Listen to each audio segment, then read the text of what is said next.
Shed Science. How do forehand? Good news, found the goggles. They were in the kids' toy box. Shock horror, kids have hidden them.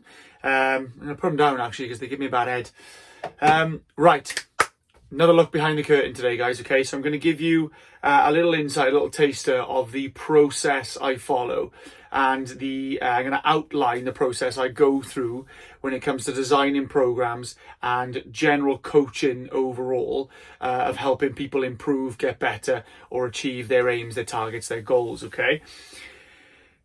Very often, people come to us with a goal, with a target, with an aim, and all they say is, I want to do X, Y, and Z, but I've got no idea how to go about it. Well, the reason is because that total top goal is quite ambiguous in terms of how you get there, okay? The overall goal can seem quite daunting and can seem quite far away because it's just one singular process. What we do as coaches at Force, particularly, and coaches in general, what we do is then tend to break that down into chunks. Now, I've talked about this a lot, and I talk about chunking your processes, chunking your goals, into steps so you can work towards it. Now, that, first of all, is less daunting and gives you a roadmap to follow and gives you something to chase and something to work towards and little steps to work on. But I haven't actually told you how you choose what those chunks are and what those steps are, okay? So I'm going to take you through the process I use, and I'd hazard a guess and say the majority of the lads use it, but I'm going to give you the process I use in particular and see if then I can apply that to your training while you're at home now, okay? So the process I use will hopefully break it down into very simple terms and very simple work-ons so that while you're at home now, you can get some stuff done. But also when you're back in the gym and everything's back up and running soon, hopefully, you'll have an understanding then of why we do the things we do. Because sometimes you come to us with a goal and we go, cool, let's go and work on that barbell. You're like, why? Well, this is why, okay? Right. All performance, everything you want to do, every goal you want to achieve has some kind of I want to do, okay? But to do that thing, you have to be capable of certain smaller tasks that combine and collate to allow you to do that thing, okay? Excuse me. Those tasks and those abilities, those capabilities, if you will, they are then combined and, they're the result of a combination of physical capacities, what your body is physically capable of, okay? So let's break that down again in this triangle, okay? What you want to do starts at the top, okay? So at the top, it's what you want to do. You figure this thing out up here. That's your goal, that's your aim, that's your target. And then what we do is we break that down into what you must be able to do to achieve that target. That's this middle section, okay? So your top section is what you want to do. The middle section is what you're going to be, you need to do, what you're going to be, what you have to be able to do, let's talk on my words again, to achieve that top goal, okay? It's what your performance will look like in terms of its individual capabilities to achieve that goal. Then to take that a step further, what we'll actually do in the gym is we'll work on these capacities. Okay, so we work on what your body is physically able to do and what it can actually do to achieve the capabilities, which is a combination essentially of these capacities. These will then combine to achieve this top goal. Okay, so essentially we start with a large range of things that your body can do at the bottom. We combine what your body can do to give you some outputs and some physical capabilities, what your body looks like while it's training and what you can use to achieve this top goal.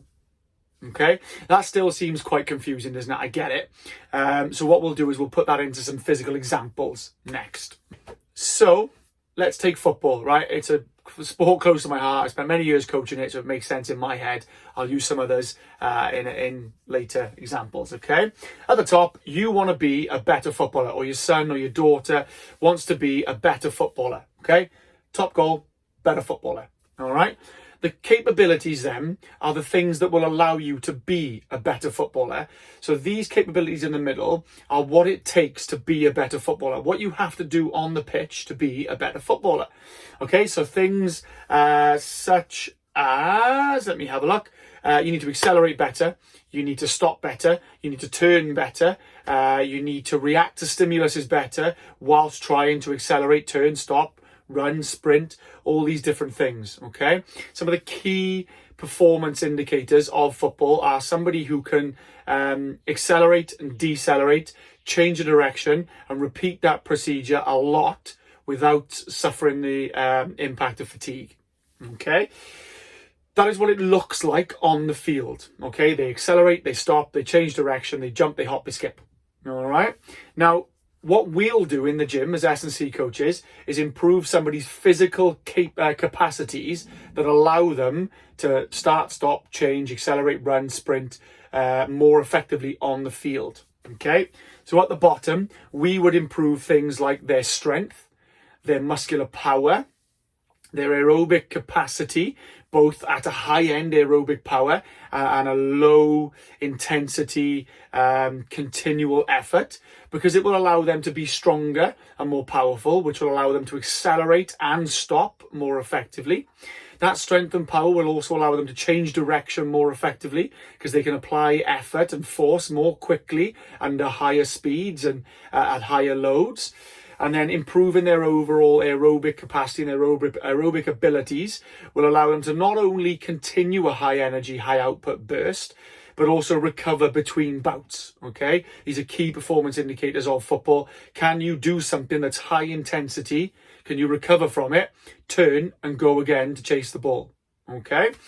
What I'm going to do is give you more examples in extra science on the weekend. But for now, I'm going to outline this process. Okay. Right, that's sport. That's an example of what I mean, and how in terms of I thicken your the base of your pyramid to increase the height of your pyramid. Essentially, I would, or we would, increase what your body is capable of to improve your performance on the field. Right, so you might be thinking right now, well, that's all well and good, but I'm in lockdown, I'm stuck in the house. So what does this process mean for me right now? So what I'm going to do now is give you an idea of how you can use this process to help you keep your training efficient and effective. Okay, so while you're in the house, you've got limited access to kit, you've got limited access to resistance, you've got what you might think is a very suboptimal environment to help you achieve your goals. Okay, however, by using this system, this guideline, it should help you figure out what you can actually work on right now. Okay, so at the moment, you'll probably have a top goal. Okay, whatever that top goal is, you'll then be able to decipher what you need to be able to do, what your body must do, what is required of you to achieve that top goal. Okay, so what does your performance have to look like to get you to this goal? All right. And then from that, then you might be able to either get an idea of what your body has to do in terms of its capacities, its outputs. What do you need to improve? What does your body depend on to produce that performance? If you don't have a clue, but you're thinking, yeah, this sounds like up my street, drop us a message, all right? This is something we do day in, day out. So this is why we are able to help you with anything at any time, okay?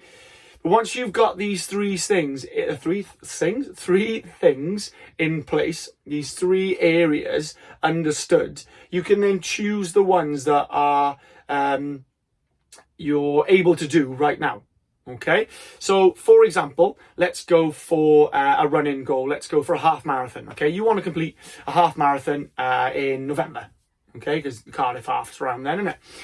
So your goal is to complete a Cardiff half in a certain time.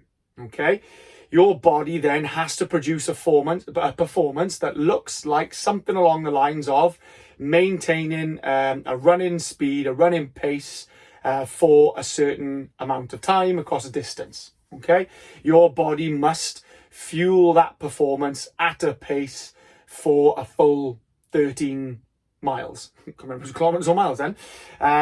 So you know what your goal is, you know what you're required to do and what your body must produce to do that?